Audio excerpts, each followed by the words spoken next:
Om Swastiastu, Assalamualaikum warahmatullahi wabarakatuh. Shalom, namo buddhaya, salam sejahtera bagi kita semua. Selamat pagi menjelang siang, sahabat Prima. Salam sehat selalu, selamat datang kembali dalam acara Instagram Live di Prima Medica Hospital. Bersama saya Dr. Brigita Melastia Litahayu atau akrab disapa Dr. Lita. Oke, di hari yang Sabtu yang cerah ini kita akan bincang-bincang santai sedikit tetapi sangat berbobot bersama pakar yang tidak perlu lagi kita ragukan dari segi ilmu dan kemampuannya. Hari ini kita akan bincang-bincang terkait benjolan di kelenjar tiroid atau kelenjar gondok, mungkin sahabat Prima tahunya. Telah hadir bersama kita pada pagi hari ini Prof. Dr. Putu Anda Tusta Adiputra, spesialis bedah subspesialis onkologi konsultan. Beliau adalah guru besar di bidang bedah onkologi. Selamat pagi, Prof. Pagi, Dokter Lita, ya. Terima kasih Prof untuk waktu dan kesempatannya dan mungkin sarannya bagi kita supaya kita bisa memberikan edukasi yang lebih luas lagi ya bagi masyarakat, terutama sahabat Prima di sini.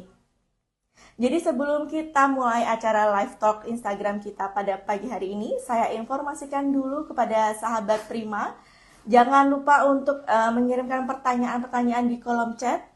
Jangan lewatkan, jadi bisa langsung tulis di kolom chat dengan format nama, asal, dan nomor handphonenya.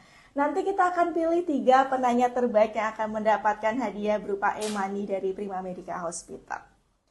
Oke, mungkin langsung saja kita masuk ke topik kita pada hari ini ya Prof ya. Jadi topik yang dipilih oleh Prof pada hari ini adalah not every thyroid nodule need a cut. Mengenal ablasi radiofrekuensi pada nodul tiroid jinak. Ya, itu yang Prof berikan pada kita. Apa sih sebenarnya yang membuat Prof ingin mengangkat topik ini, Prof? Ya, terima kasih Dokter Lita atas kesempatannya. Jadi sebetulnya saya melihat di dunia ini perkembangan penanganan tiroid ya, yang terjadi di Indonesia agak sedikit lambat. Jadi kalau kita lihat dimulainya prosedur ini di luar, khususnya yang banyak berkembang itu di Asia Timur. Itu sudah mulai 10-15 tahun yang lalu.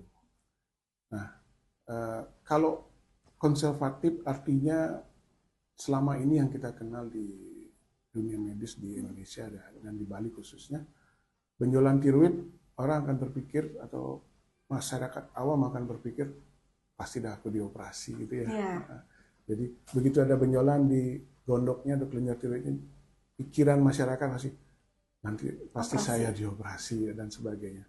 Nah, banyak juga pasien yang tidak mau operasi akhirnya nodul itu dibiarkan, benjolan itu dibiarkan.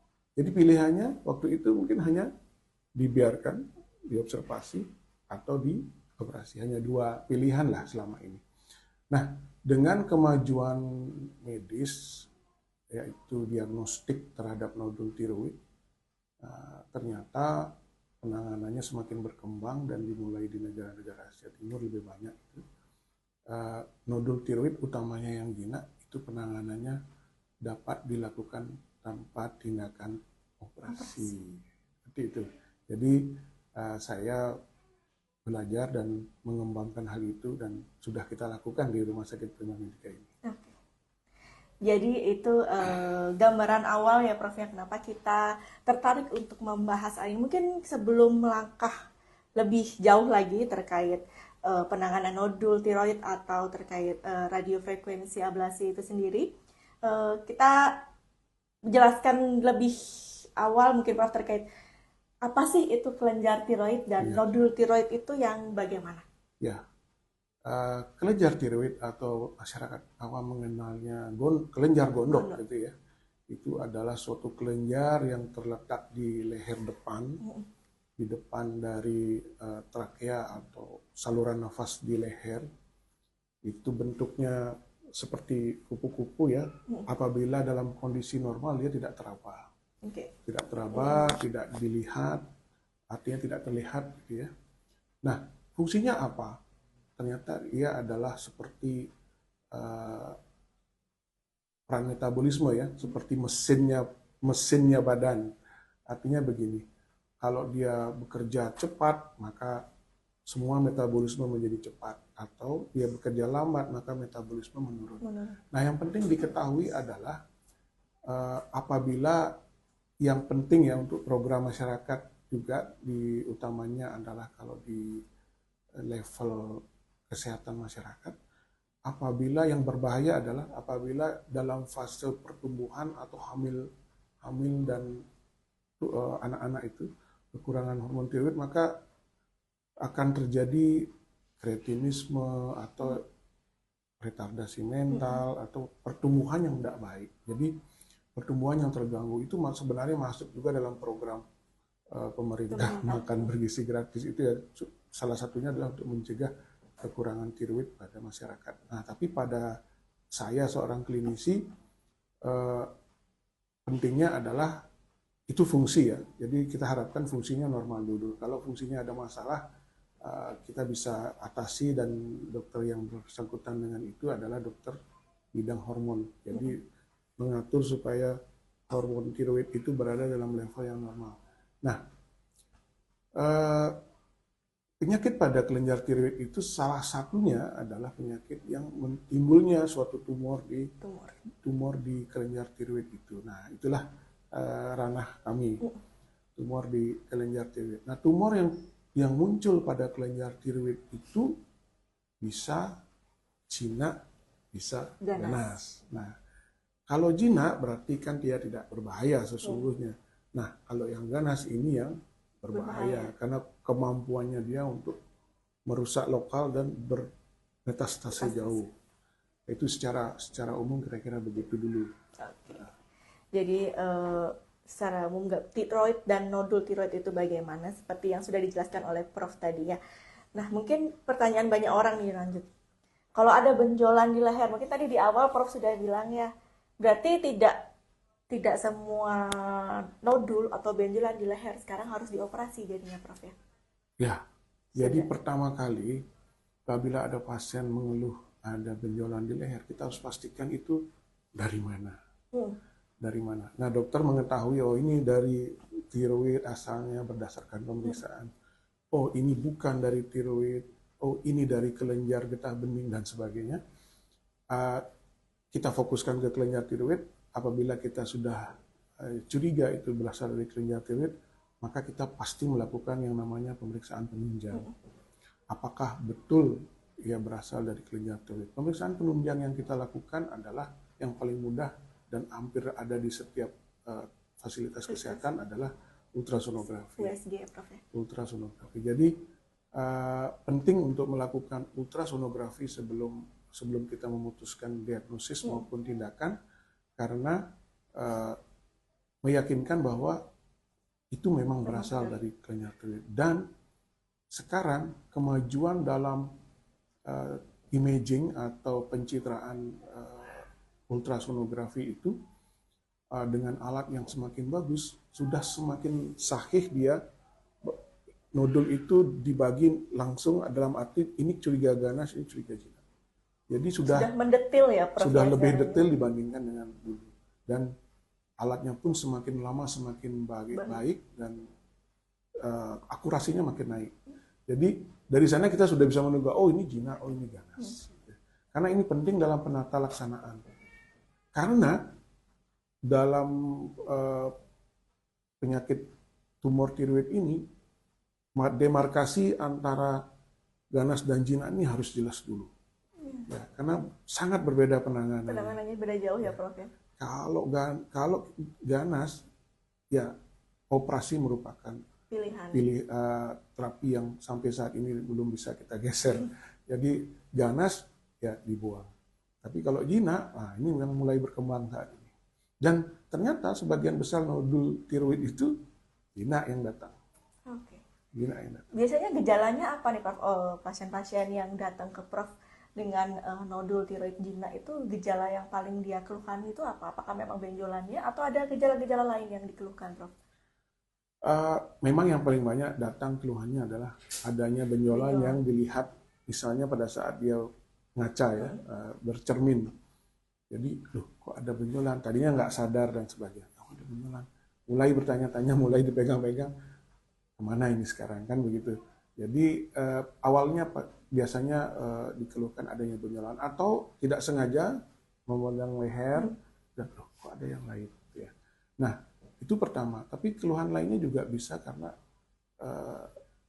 apabila mungkin tidak terlihat karena penderita gemuk atau bagaimana, mulai merasa menelannya kok agak kayak ada mengganjal. Ya, ada yang mengganjal. Jadi kita tahu bahwa posisi daripada kelenjar tiroid di leher itu berdekat sekali dengan saluran nafas, ya, dia menempel dengan saluran nafas dan di belakangnya ada saluran makanan. Itu yang menyebabkan salah satu keluhan lainnya adalah gangguan saat menelan, misalnya merasa tidak nyaman saat menelan atau kok rasanya lain, uncomfort gitu ya.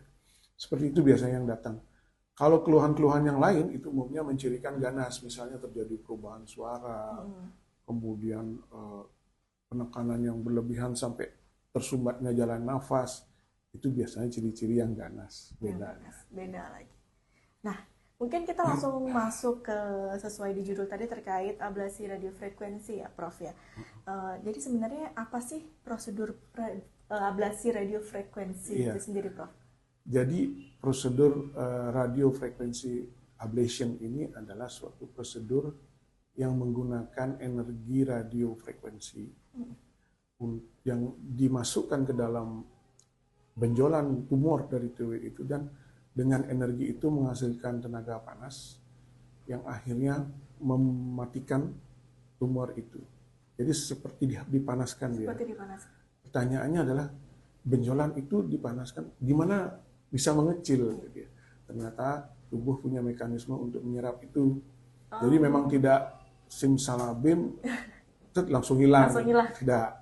Jadi nodul tiroid itu dengan alat jarum dimasukkan ke tengah-tengah nodulnya, dan kemudian nodul itu dipanaskan dan akhirnya jaringan tumor itu mati. Setelah mati diserap oleh tubuh, baru dia terjadi pengecilan. Jadi pelan-pelan dia. Ya, berarti prosedur ini sudah aman ya, Prof ya? Sudah. Iya, artinya prosedur ini sudah masuk dalam tentu saja kalau ada prosedur baru pasti akan ada penilaian, dan ini sudah, dia bersyukur kita tidak perlu melakukan hal itu karena itu sudah dilakukan di negara-negara yang sudah melakukan lebih dahulu, misalnya yang banyak berkembang itu di Korea dan Taiwan sudah banyak berkembang, dan guru kita juga dari sana. Ya, jadi akhirnya prosedur ini masuk ke dalam guideline namanya, atau protokol penata laksanaan yang bukan di Indonesia, di dunia ini ya, bahwa penanganan dengan radiofrekuensi merupakan salah satu pilihan untuk menangani nodul tiroid yang jinak. Jadi saya lebih suka demarkasinya itu, pembatasannya itu ganas dan jinak. Kalau saya ganas, saya tidak akan mengarahkan atau tidak akan menawarkan hal ini pada pasien karena jelas kanker tiroid itu tidak gampang menanganinya. Tapi kalau yang jinak itu masalahnya adalah dia tidak mengancam nyawa lah, seperti itu. Jadi prosedur ini aman. Kenapa aman? Karena kita tidak melakukan intervensi yang terlalu besar, Pak. Ya, terlalu besar. Jadi perbedaannya jelas. Kalau dengan prosedur ini itu pasien dalam hari yang sama kadang-kadang sudah bisa pulang. Oh, berarti seperti one day care sebenarnya. Seperti one day care, tetapi tergantung nodulnya ya. Kalau nodulnya kecil langsung pulang bisa, tapi kalau yang besar mungkin prosedurnya agak lama dan mungkin dibutuhkan observasi untuk rawat inap. Ya tentu saja setiap prosedur itu tergantung dari presisinya. Jadi kemampuan dari dokternya dan juga pemilihan pasien yang tepat serta prasarana dari rumah sakit. Ada 3 yang mempengaruhi safety suatu tindakan itu. Ya. Jadi Seperti karena itu kita kira-kira. nggak bisa menyamaratakan ya Prof ya, kondisi satu pasien dengan pasien lain juga kan Ya, pasti berbeda. masing-masing pasien juga memiliki latar belakang penyakit yang Mm-mm. berbeda-beda. Kemudian di setiap kondisi prosedur ini juga sangat variatif. Ya. Bisa dikerjakan dengan anestesi lokal. Itu biasanya pada yang nodul kecil, pasien tenang, itu mungkin bisa. Tapi kalau yang nodulnya besar dan membutuhkan pengerjaan yang lebih panjang, dan mungkin pasiennya panik dan sebagainya, saya tidak sarankan dengan anestesi lokal. Jadi lebih baik, karena jarum yang menghantarkan panas ini, kalau sampai mengenai organ yang Organ yang tidak lain. tepat, itu tentu akan timbul komplikasi. Jadi kita inginkan pasien yang fix, tenang, diam, itu bisa belum tentu bisa dicapai dengan anestesi lokal. Lokal. Kadang-kadang kita memerlukan anestesi umum untuk mengerjakannya. Seperti itu. Sejauh ini siapa saja sih Prof pasien-pasien yang bisa menjalani prosedur ini? Apakah ada mungkin ada ketentuan besar nodul ukuran berapa, maksimal nodul ukuran berapa atau bagaimana Prof? Secara umum pasien dengan nodul tiroid itu kita harus pastikan dulu bahwa dia jinak. Karena ini yang bisa kita kerjakan ini yang jinak. Bagaimana cara menentukan jinak? Pertama tadi sudah saya sampaikan bahwa melalui pemeriksaan kita bisa mencurigai. Baik pemeriksaan fisik maupun ultrasound. Nah, apabila dari pemeriksaan ini meragukan, maka kita bisa naik ke pemeriksaan selanjutnya, yaitu pemeriksaan fine needle aspiration biopsy. Yes. Nah, di sini kita juga akan ketemu bahwa ini nodul benign atau nodul ganas. Apabila masih ada keraguan, kita harus naik lagi yang lebih tinggi daripada itu, yaitu core biopsi dari kelenjar tiroid. Karena core biopsi ini sedikit lebih tinggi daripada fine needle aspiration biopsi, dan pengerjaannya tidak memerlukan torehan. Ya. Jadi setelah dipastikan jinak, maka kita bisa mempersiapkan prosedur ini.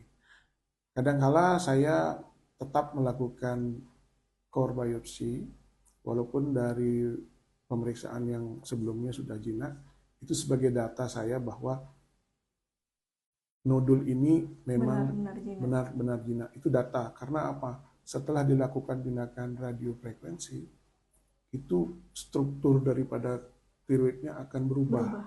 Karena energi panas yang dihantarkan di sana. Jadi sebelum melakukan radiofrekuensi pun saya seringkali melakukan core biopsi untuk sampel data bahwa memang benar itu jinak. Berarti setelah tadi kan aman menurut penelitian dan yang sudah dilakukan ini memang aman Prof. Tapi kan tadi Prof bilang bisa menimbulkan perubahan struktur, tetap tidak merubah fungsinya tapi Prof ya. Untuk fungsi ini pertanyaan yang sangat menarik. Apabila kelenjar tiroid itu dilakukan tindakan radiofrekuensi, maka bagaimana dengan fungsinya? Kita tahu bahwa pembedahan tiroid pun ada dua model ya. Pertama yang mengangkat total, seluruh kelenjar tiroid diangkat, itu biasanya pada yang ganas, karena kita tidak menyisakan lagi kelenjar tiroid. Dan siapa yang menghasilkan hormon tiroid itu apabila kelenjar tiroid itu diangkat? Rusak istilahnya. Ya, dan dibuang. Nah, maka kita harus memberikan terapi pengganti yang namanya dengan terapi substitusi, berupa pemberian hormon tiroid pada penderita atau pada pasien untuk seluruh hidupnya, jadi untuk sepanjang hidupnya. Nah, pemberian hormon tiroid ini tentu saja ada dosis dan tata caranya. Apabila pembedahan itu hanya mengangkat sebagian, maka sebagian kelenjar tiroid yang tersisa dianggap fungsional. Artinya cukup, sama seperti kalau kita memiliki satu ginjal atau satu organ itu masih dianggap fungsional. Jadi pengangkatan sebagian kelenjar tiroid dianggap fungsional. Tapi tentu saja kita tetap harus melakukan tes terhadap fungsi daripada kelenjar tiroid itu. Nah, pada radiofrekuensi kelebihannya adalah prosedur radiofrekuensi ini tidak harus melakukan pada seluruh nodulnya. Jadi tujuan targetnya adalah hanya untuk mengurangi volume. Dengan mengurangi volume, maka keluhan seperti sulit menelan atau secara kosmetik nodulnya menjadi tidak terlihat. Sehingga target kita dalam radiofrekuensi adalah misalnya dalam satu sisi nodul sisi kanan, maka itu di angka 70% kita radiofrekuensi sudah cukup. Kita masih menyisakan 30% dan utamanya pada area yang secara kita melakukannya guiding kita melakukan prosedur ini dengan ultrasound guiding. Jadi kita tidak melakukannya secara blind menusuk kemudian tidak. Kita melakukannya dengan ultrasound guided. Nah, di sini tentu saja bagi kami para ahli bedah, kami harus ekstra karena kami harus belajar dulu yang penggunaan alat ultrasonografi yang sehari-hari dipergunakan oleh ahli radiologi dan saya sebagai klinisi bedah untuk menggunakan ultrasound ini harus awalnya harus cari SIM dulu. Ya. Belajar lagi, Bu. Cari SIM dulu. Jadi kita kursus, kita juga merupakan anggota PUSKI ya, Perhimpunan Ultrasonik Kedokteran Indonesia. Kita harus bergabung di sana sehingga dalam penggunaan ultrasonografi ini kita sudah terbukti mendapatkan ya kalau bahasa awalnya udah punya SIM gitu ya. Jadi itu ekstra yang harus kita effort kita sebelum kita melakukan prosedur radiofrekuensi ini. Jadi pertama kita harus menggunakan USG, bisa menggunakan USG. Kemudian yang kedua kita harus mengenal alatnya radiofrekuensi sehingga kita lebih bisa dengan presisi untuk mengerjakannya.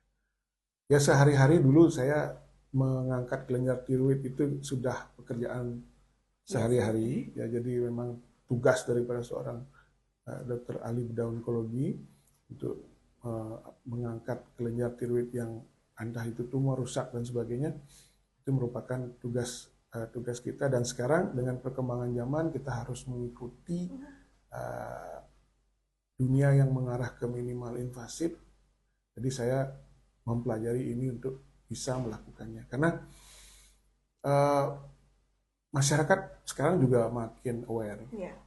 Jadi apakah harus operasi, Dok? Nah, itu pertanyaannya. Sering ya, Prof. Sering ditanyakan dan tidak semua pasien mau dioperasikan seperti itu. Jadi ada pilihan, Prof, misalnya gitu. Ada pilihan apa tidak. Jadi kita ditantang untuk itu, apalagi pasiennya melek atau well educated, dia sudah baca dulu. Datang tipe pasien banyak yang gitu ya, Prof ya. Datang sudah dengan pertanyaan. Apabila kita tidak update maka ya tidak bisa mengimbangi. Tidak bisa menjawab apa yang diminta oleh pasien. Seperti itu. Jadi kalau nodul tiroid ini sudah dilakukan RFA itu ada angka kekambuhannya nggak, Prof sebenarnya? Ya, jadi itu pertanyaan yang juga bagus ya. Karena kita hanya melakukan, kalau kita melakukan pada 100% dari kelenjar tiroid itu diablasi, tentu fungsinya akan hilang. Jadi, tapi juga kita tidak mungkin melakukan itu 100% itu tidak bisa ya. Karena kita hanya mengandalkan imaging dan radiofrekuensi itu tidak bisa menghilangkan 100% pasti.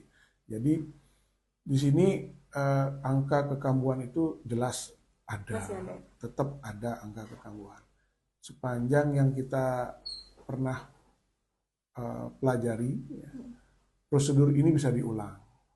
Oh, berarti aman. Biasanya untuk pengulangan prosedur ini aman untuk berapa kali misalnya, Prof? Sepanjang yang dibutuhkan sih tidak sampai banyak ya. Jadi setelah dilakukan diobservasi selama 6 bulan. Apabila masih berarti ada batas minimal untuk observasinya dulu ya, Prof? Ya? Harus diobservasi. Artinya tubuh pun perlu waktu untuk Adaptasi. menyerap Hasil radiofrekuensi. ya hasilnya itu. Jadi biasanya evaluasi di bulan ke-6 itu bisa kita lihat apakah prosedur kita dianggap berhasil atau tidak. Ya. Apabila masih ada keluhan dan secara penampaan dari kelenjar tiroid itu masih ada yang membesar, mungkin kita bisa tawarkan untuk pengulangan. Dan ini memang seperti itu. Jadi kelebihannya dengan pembedahan, kalau pembedahan diulang repot ya. Repot sekali melakukan pengulangan pada tindakan pembedahan, itu sesuatu yang perlu dua kali pemikiran melakukan pengulangan tindakan pembedahan.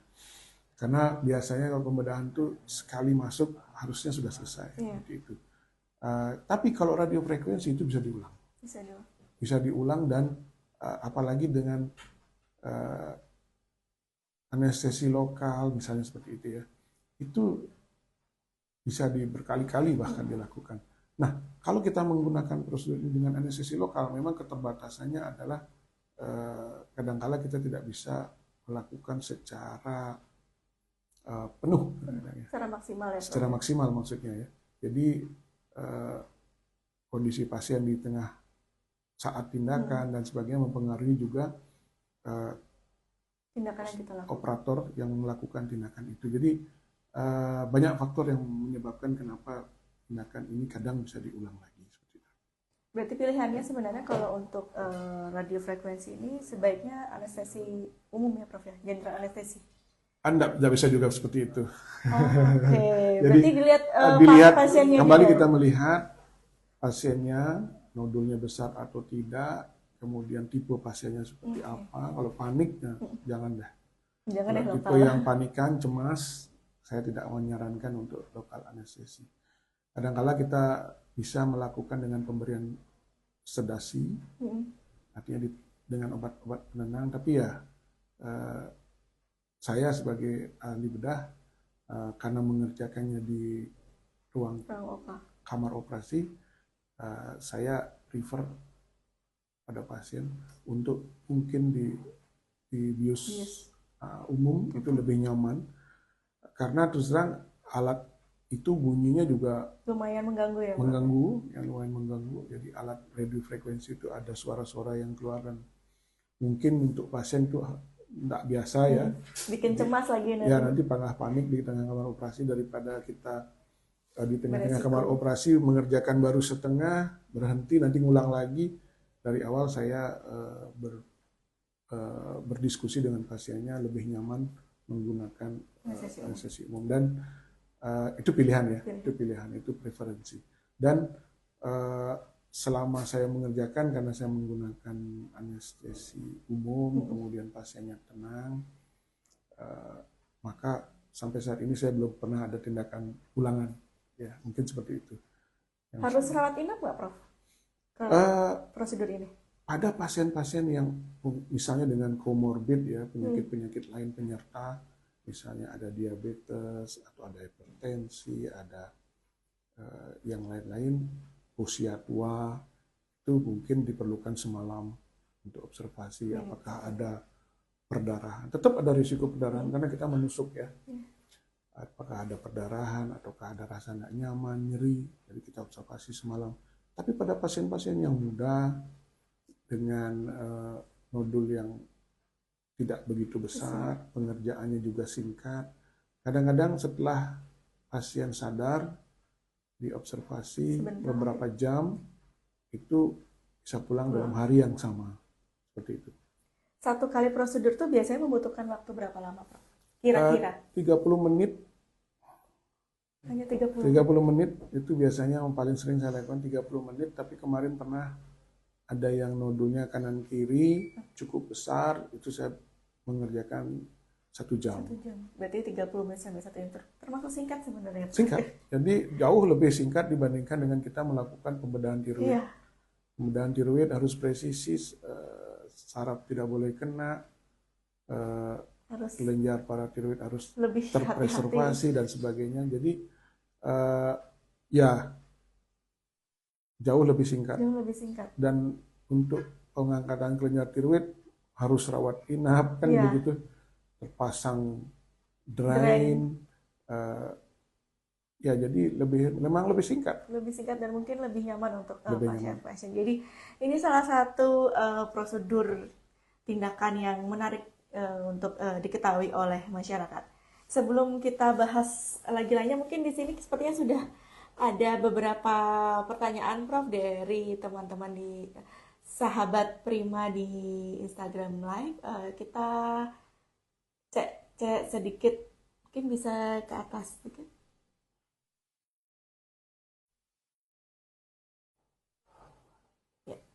Dari Rani di Denpasar, kriteria pasien yang dapat menjalani RFA pada nodul tiroid jinak. Mungkin tadi sudah sedikit kita bahas, Prof. Ya, mungkin Mbak Rani ini ingin lebih detail. Apa sih syarat kriteria pasien yang bagaimana yang bisa, atau semua pasien bisa, yang penting tiroidnya jinak, atau ada kriteria lain lagi tambahan, Prof, selain jinak, selain nodulnya itu jinak?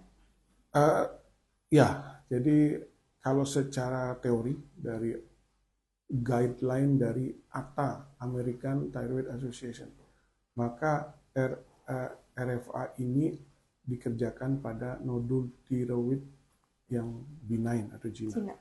Kalau untuk yang ganas saat ini secara eksplisit disebutkan sedikit sekali. Jadi yang mikro itu ukurannya sangat kecil. Nah, dan saya terus terang melihat itu adalah opsi alternatif. Tetap pembedahan pada yang ganas sebagai terapi yang utama. Kalau ini dibawa ke ganas, saya khawatir. Pertama, saya sangat khawatirnya di mana? Dari mana bisa mendapatkan diagnosis pada tiroid yang mikro itu? Itu tidak gampang. Ya, itu tidak gampang. Jadi daripada kita salah, ya, tiroid yang ganas kita radiofrekuensi, nanti hasilnya ada sesuatu. Saya lebih suka dengan demarkasi ini sebagai ahli bedah. Karena mohon maaf, saya bisa bedah. Ya, jadi ini yang aman untuk suatu cancer. Kalau sejawat yang lain, dia tidak punya modalitas lain. Sehingga yang saya khawatir bila dipaksakan radiofrekuensi ini pada yang ganas, nanti hasilnya akan tidak baik. Ya. Dan ini ujung-ujungnya akan kembali ke saya lagi. Jadi saya tekankan kepada sejawat yang mengerjakan ini, sejawat yang mengerjakan radiofrekuensi ini harus memastikan bahwa prosedur yang Anda lakukan itu safe. Jadi selection kriteria pasiennya harus baik. Pastikan dia benign dulu, jinak itu pertama. Bagaimana memastikan jinak? Ya nanti kita bisa kita diskusikan itu dengan sesama dokter. Bagaimana memastikan bahwa tiroid itu jinak? Ya, jangan coba-coba pada yang ganas, please. Nanti yang kena kami lagi ahli bedah. Ya, jadi kalau terjadi sesuatu hasil tidak memuaskan, komplikasi, maka kembalinya pasti ke kita. Ya, jadi itu yang saya tekankan kepada sejawat yang ingin mempelajari hal ini. Ini batasannya sekarang overlapping namanya. Jadi bukan harus ahli bedah saja yang bisa mengerjakan ini. Tidak. Banyak dokter yang memiliki, misalnya contoh, ahli radiologi. Kan bisa USG guiding ya. Mereka terampil dengan USG, tinggal menambahkan prosedur. Jadi para ahli radiologi intervensilah yang mengembangkan ini di luar negeri. Jadi, di Indonesia sejawat yang lain misalnya ingin mempelajari, asalkan bisa memenuhi semua kriteria yang dimaksud, kenapa tidak? Dan ingat sekali lagi, selection patient harus baik, jangan sampai menimbulkan komplikasi, jangan sampai menimbulkan hasil yang tidak memuaskan, yang ujung-ujungnya harus direferal kepada ahli bedah, ya seperti itu. Oke, jadi pokoknya kriterianya tuh pasiennya harus nodulnya tuh dipastikan jinak. Ya, gitu. Faktor usia dan lainnya nggak ada pengaruh ya, Prof? Faktor usia, ya kalau contoh ekstrim ya, Iya. pasien umur 90 tahun, mungkin terlalu tua untuk operasi, yaitu itu istilahnya apa ya, pengecualian ya. Pengecualian. Umur 90 tahun operasi baru ya mungkin dokter anestesinya berpikir 2 kali untuk melakukan pembiusan pada usia 90 tahun, terus ada nodul. Kita tahu biasanya kalau usia-usia umur 90 tahun pasti biasanya ganas. Nah, itu lain cerita. Pengecualian itu. Ya.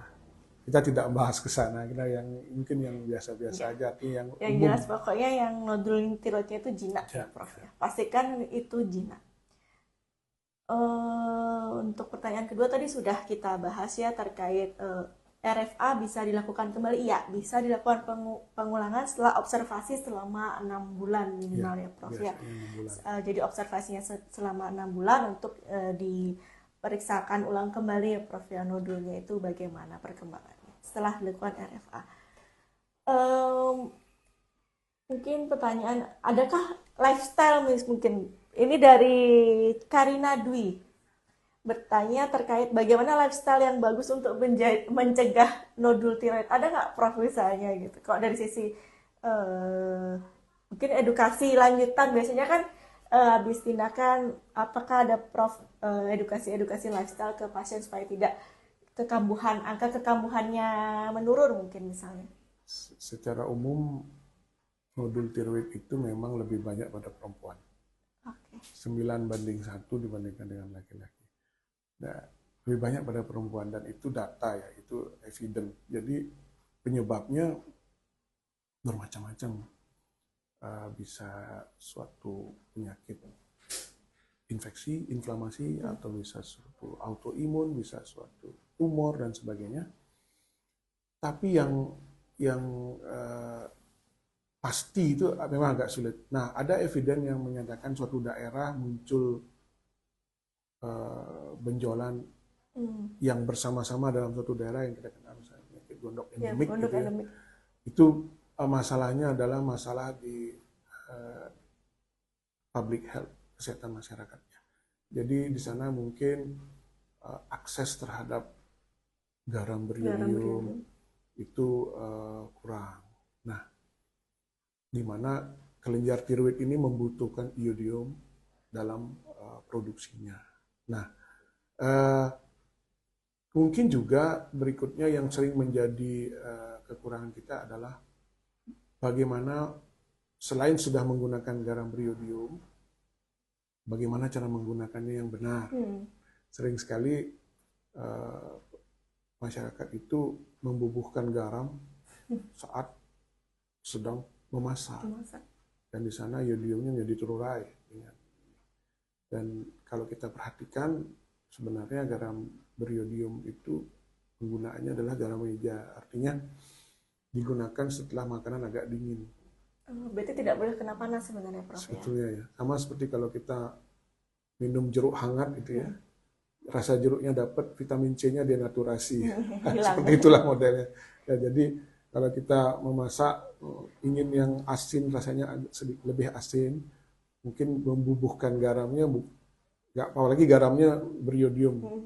Di akhir betul. Ya, saat mau makan di meja. Di meja. Jadi penggunaan sebagai garam meja, bukan saat memasak itu ditaburkan banyak. Mungkin untuk basicnya silahkan, tapi untuk menambahkan rasa asinnya di meja. Jadi seperti itu kira-kira salah satu cara yang bisa diedukasi kepada masyarakat untuk penggunaan garam beriodium. Oke. Pertanyaan lainnya, dalam perspektif pasien, apakah RFA nantinya ini akan mempengaruhi kenyamanan, estetika, dan aktivitas sehari-hari? Mungkin kayaknya justru lebih ini ya, Prof. Justru lebih estetik. Lebih estetik karena kan minimal. Karena hanya ada satu bekas puncture, tusukan. Oh, berarti bukan sayatan ya, Prof. Ya? Kalau yang dulu kalau pembedahan tiroid, tentu saja kita ada sayatan di sini. Sayatan. Jadi secara estetik jelas lebih disukai. Dan kebetulan pasien-pasien yang datang ke saya sebagian besar karena estetikanya juga, apalagi yang wanita muda, ya, masih gadis itu akan memilih radiofrekuensi ini. Apa namanya? Selain dia estetik, dia juga ya tidak secara penyembuhan, kenyamanan pasca tindakan jauh lebih cepat dibandingkan dengan kita melakukan operasi. Ada timbul nyeri juga nggak, Prof? Kadang-kala rasa tidak nyaman. Dan kebutuhan anti nyeri yang saya berikan untuk pasien-pasien pasca tindakan RFA ini jauh di bawah kalau kita melakukan tindakan pembedahan. Berbeda, secara umum berbeda, dan saya sendiri merasakan bahwa ini akan kedepannya akan banyak yang memilih tindakan ini. Ya, tapi tergantung dari, ya kembali rumah sakit punya tidak, dokter yang mengerjakan ada tidak, selection kriteria dari pasiennya ada. Jadi selalu kita kembali kepada 3 hal itu: prasarana rumah sakit, kemampuan dari tenaga medisnya, dan patient selection. Kebetulan kita di Prima Medica sudah bisa. Kita sudah mengerjakan ini sejak tahun lalu. Walaupun kita di luar sudah 10-15 tahun yang lalu. Lebih baik terlambat daripada tidak sama sekali ya. Sama sekali. Ya. Oke. Dari pasien-pasien Prof semuanya happy istilahnya, semuanya senang dengan tindakan ini. Semuanya ya rata yang kembali kontrol, dan saya ini rata-rata mereka puas. Ya, karena semuanya wanita pasiennya. Semuanya kebetulan pasien saya semuanya wanita, dan semuanya senang dengan kondisi leher yang tidak ada benjolan tidak ada benjolan, tidak ada luka, tidak ada bekas luka. Seperti itu sih. Ya. Berarti sangat menjanjikan ya Prof ini sebenarnya. Oke, pertanyaan selanjutnya untuk dari Nur Cici. Untuk nodul tiroid yang sudah sembuh masih bisa kambuh, tadi masih angka kekambuhan masih ada ya Prof. Berapa persen kira-kira angka kekambuhan ya Prof?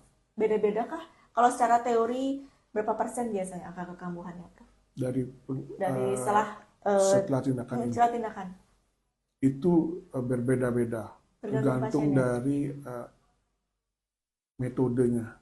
Terus terang, metode radiofrekuensi ini bukan satu-satunya metode. Ada juga yang mengerjakan dengan metode lain. Misalnya yang saya pernah baca, walaupun saya tidak mempelajari, itu microwave ablation. Ada. Menggunakan energi microwave. Kalau yang saya kerjakan adalah radiofrekuensi. Nanti ada kelebihan dan kekurangannya. Tapi sebagai seorang ahli bedah, kita tidak harus menguasai semua metode. Kuasailah satu, tapi dalam dan baik. Gitu ya. Jadi saya mungkin tidak begitu ada teknik-teknik lain. Mungkin saya tidak akan mengejar kemampuan itu, tapi saya akan mendalami satu tapi dalam. Itu yang saya lebih senang. Jadi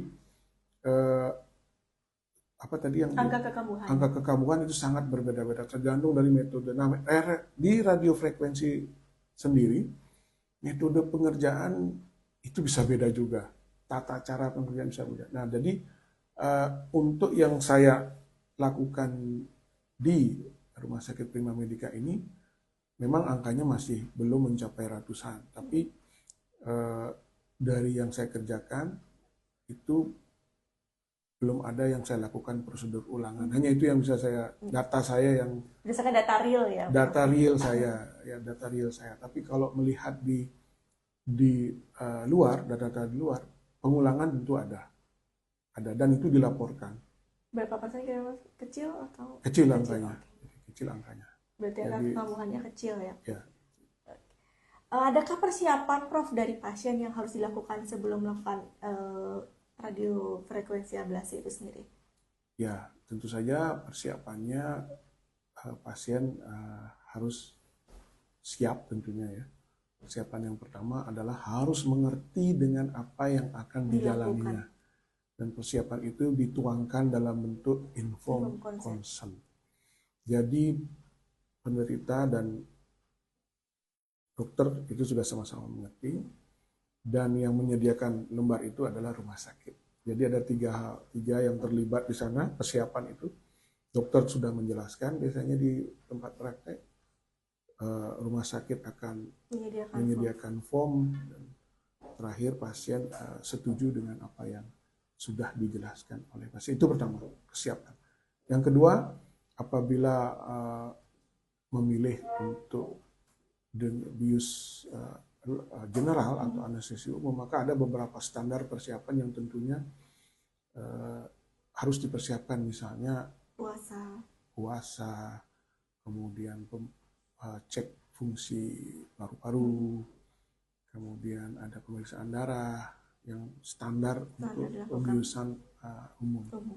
Ya, itu mungkin yang bisa kita. Oh ya, satu lagi, RFA tidak dikerjakan pada mereka yang gangguan fungsi tiroid. Jadi untuk yang hipertiroid itu tidak bisa dilakukan ya Prof ya? Tidak bisa dilakukan. Ya. Kemudian yang hipo juga tidak bisa. Jadi saya akan referral pasiennya. Harus kondisi normal dulu, lalu bisa dilakukan atau memang tidak bisa sama sekali, Prof? Tidak bisa, karena tindakan pada yang hipertiroid itu berbahaya. Bisa menimbulkan guncangan yang kita kenal dengan nama thyroid storm. Itu berbahaya. Kalau pada yang hipo juga berbahaya. Jadi tidak dilakukan pada pasien-pasien yang ada gangguan fungsi tiroid. Jadi ini lebih kepada ranah dokter endokrin untuk memperbaiki fungsi dari hormon tiroidnya. Berarti tambahan selain nodul itu jinak, berarti ada dilakukan cek fungsi hormon tiroid dulu juga ya, Prof ya? Cek fungsi hormon tiroid itu biasanya sepaket dengan USG biasanya. Jadi pasti kita melakukan imaging, kemudian kita yang kedua pasti kita fungsi dari kelenjar tiroidnya kita lakukan, pasti itu. Kalau normal baru kita bisa. Normal baru kita lanjut. Kalau enggak berarti kita referral ya. Enggak, kita harus perbaikilah fungsinya. Ya, itu. Oke. Untuk tindakan RFA ini apakah ada efek sampingnya, Prof? Tadi ada yang bertanya. Tentu saja, setiap tindakan ada efek samping pasti. Ya. Cuma memang kalau secara umum saya katakan dengan pelatihan yang baik, dengan seleksi pasien yang tepat, maka kita bisa meminimalisir daripada efek samping itu.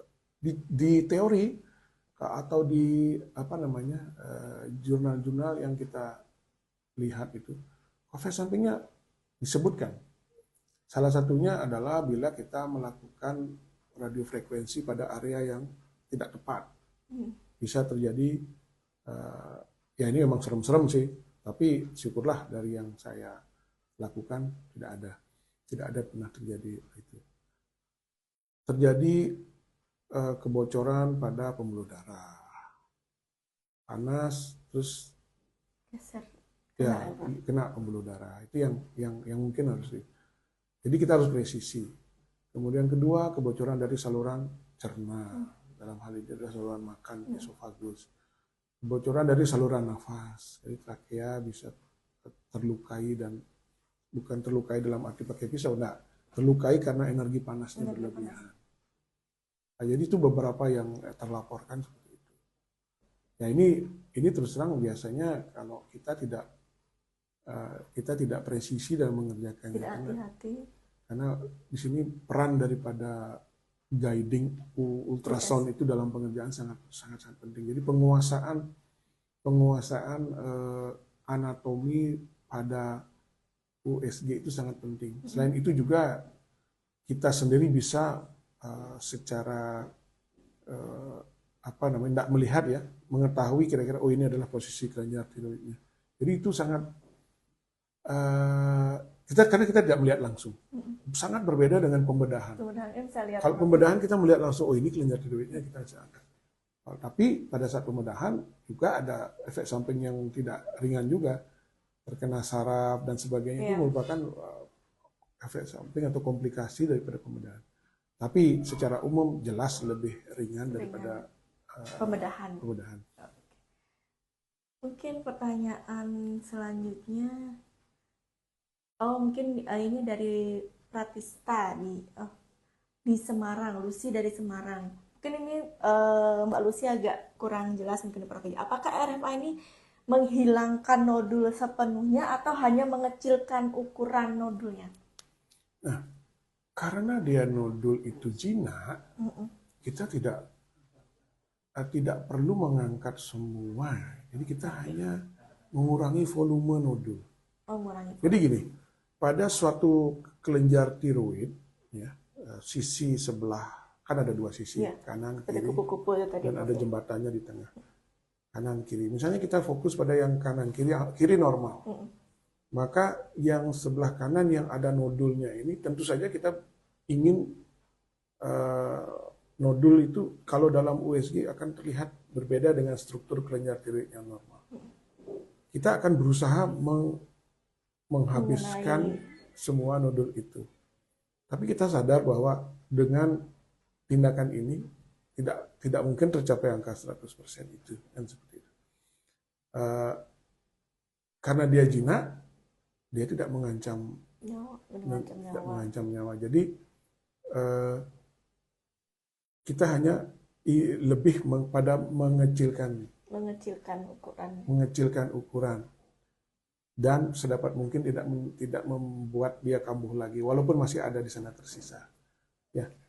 Jadi targetnya memang beda. Observasi terus ya, Prof. Makanya seberapa lama observasinya, Prof? 6 bulan saja atau next setiap 6 bulan atau bagaimana? Karena nodul jinak itu tumbuhnya pelan.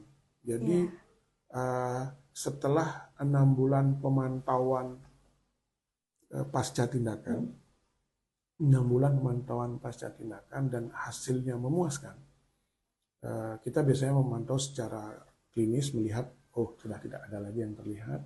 Kedua, kita lakukan ultrasound, dan ultrasound ini sudah harus kita warning kepada ahli radiologi bahwa ini pasca tindakan RFA karena gambarannya akan berbeda. Jadi kita warning bahwa ini pasca tindakan RFA. Nah, kita akan menilai di sana. Kalau dia tidak berbahaya, maka pasien kita minta untuk datang mungkin setahun sekali. Jadi untuk seperti observasi itu. Ya, Prof. Ya. Tindakan RFA ini tidak mungkin menghilangkan nodul secara penuh. Apalagi karena jinak itu patut, tidak perlu. Ya, itu patut disadari. Jadi tetap harus ada follow up walaupun setahun sekali. Jadi di awal itu tiap bulan sampai 6 bulan atau 6 bulan setelah tindakan, Prof? Setelah tindakan, bulan pertama mungkin pasien datang. Kemudian selanjutnya bisa di bulan ketiga, dan selanjutnya mungkin di bulan ke-6. Itu yang biasa dilakukan ya, Prof. Ya. Berarti kontrol di bulan pertama, lalu bulan ketiga dan bulan ke-6 untuk observasi. Setelah itu 1 tahun kita dapat kesimpulan apakah ini berhasil atau perlu diulang. Kalau sudah berhasil, maka mungkin kita minta datang setahun. Oke. Wah, semoga ini sudah jelas ya.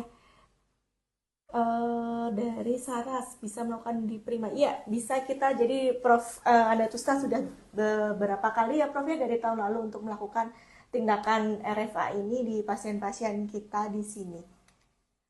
Lalu kemudian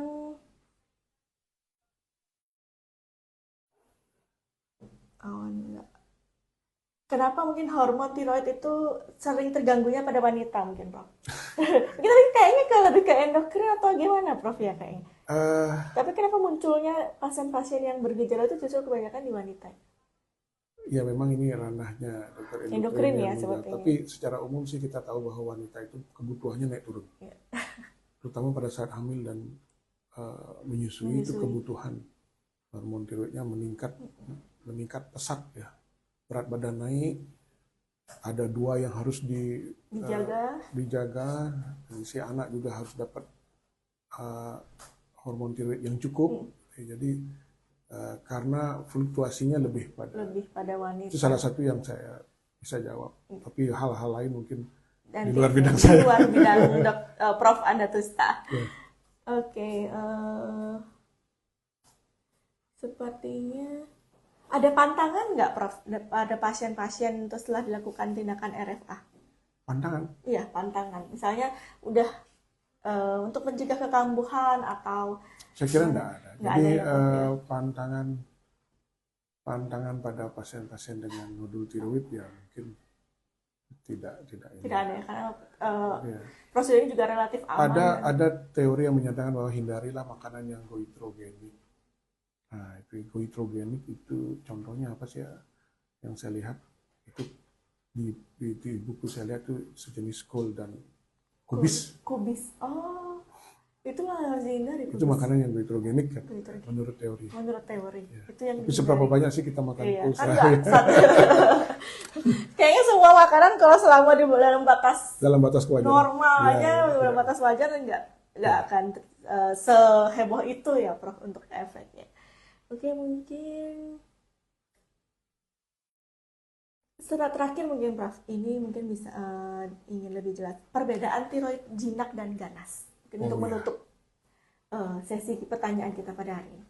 Tiroid yang ganas itu pertumbuhannya punya dua kata karakteristik ya. Pertama dia destruksi di daerah leher itu sendiri, membesar, kemudian menekan organ lain. Dan yang kedua menyebar. Jadi yang ganas itu pertumbuhannya cepat, kemudian gangguannya juga terasa dan akhirnya menyebar ke paru-paru atau menyebar tulang belakang dan sebagainya. Itu ciri-ciri yang ganas sudah. Kemudian kalau yang jinak, tumbuhannya lambat, kemudian gangguannya hanya gangguan menelan, kemudian mungkin pada suatu titik dia karena dibiarkan terlalu lama bertahun-tahun, akhirnya menekan saluran nafas, itu bisa ngorok misalnya pada saat tidur, atau misalnya sedikit agak terganggu menarik nafas, ya itu mungkin setelah panjang. Lebih lama lebih panjang prosesnya. Tapi yang jinak tidak memiliki kemampuan untuk pergi jauh, ya tidak punya kemampuan untuk menyebar, dia di sana. Dan gangguan lokalnya pun itu setelah lama sekali. Itu bedanya. Berarti biasanya datangnya ke Prof tuh gejalanya sebenarnya sudah lama baru dirasakan ya Prof. Ya. Kalau jinak, kalau ganas baru biasanya, dalam waktu singkat. Biasanya masyarakat kalau belum menimbulkan keluhan biasanya dia nggak datang. Disimpan ya Prof ya, biasanya. Ya. Oke. Ada faktor genetik nggak Prof? Kalau pada genetik itu bahasannya pada yang ganas. Oke, berarti ada faktor genetik untuk yang ganas saja Prof? Untuk yang ganas, misalnya itu bahasanya berbeda. Banyak ya. Intinya pada yang ganas. Kalau ada yang sedikit tapi tidak. Jadi namanya medullary carcinoma mungkin itu ada. Tapi secara umum pada yang nodul benign enggak ada faktor genetik. Oke.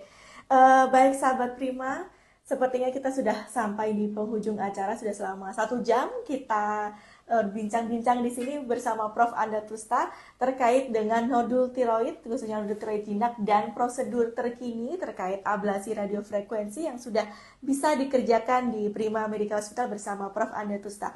Terima kasih banyak Prof. hari ini untuk sharing-sharingnya. Mungkin sebelum menutup sesi kita ada kata-kata penutup mungkin untuk sahabat Prima pada siang hari ini Prof. Mungkin ya jadi yang perlu kita ini kan adalah untuk masyarakat adalah jadi ini karena Prima Medica lebih banyak pada cancer ya. Layanan unggulan kita salah satunya cancer. Layanan unggulan Prima Medica adalah cancer, bahwa kembali kepada mengutip kata-kata guru saya Prof. Cakra bahwa senjata terbaik untuk mengatasi cancer itu adalah edukasi. Jadi dengan edukasi yang baik, dengan pengetahuan yang baik, maka masyarakat akan bisa lebih awal datang, lebih tepat dalam memilih pengobatan, tidak sembarangan. Jadi itu. Jadi senjata terbaik kita dalam mengobati, dalam melawan kanker adalah edukasi. Itu yang saya yang salah satu kita lakukan pada siang hari ini ya Prof. Ya. Semoga masyarakat teredukasi dan jadi paham pentingnya menyelami apa yang dialami oleh dirinya sendiri, jadi tidak terlambat untuk datang ke dokter. Jadi penanganannya lebih tepat, lebih cepat dengan hasil penyembuhan yang lebih baik jika datang dalam kondisi yang lebih awal. Oke, terima kasih Prof. Anda Tusta untuk sharing-sharing ilmunya serta diskusinya. Karena keterbatasan waktu, mungkin nanti kita akan sharing-sharing lagi di kemudian hari mungkin sebelum World Cancer Day mungkin nanti Prof kita akan bincang-bincang lagi ya Prof ya dengan topik-topik yang lebih menarik. Bagi sahabat Prima yang tadi sudah bertanya, nanti akan kita pilih 3 penanya terbaik yang akan kita hubungi dan yang akan mendapatkan hadiah berupa saldo e-money. Jangan lupa juga untuk terus follow Instagram kita di @primamedicahospital supaya dapat mendapatkan info-info terkini terkait kesehatan dan mungkin ada promo-promo atau kegiatan Instagram live kita yang selanjutnya. Kami segenap kru Live Talk Sahabat Prima pamit undur diri. Mohon maaf apabila ada kekurangan selama acara berlangsung. Sampai jumpa pada kegiatan Instagram Live selanjutnya. Salam sehat selalu. Wassalamualaikum warahmatullahi wabarakatuh. Om Santi Santi Santi.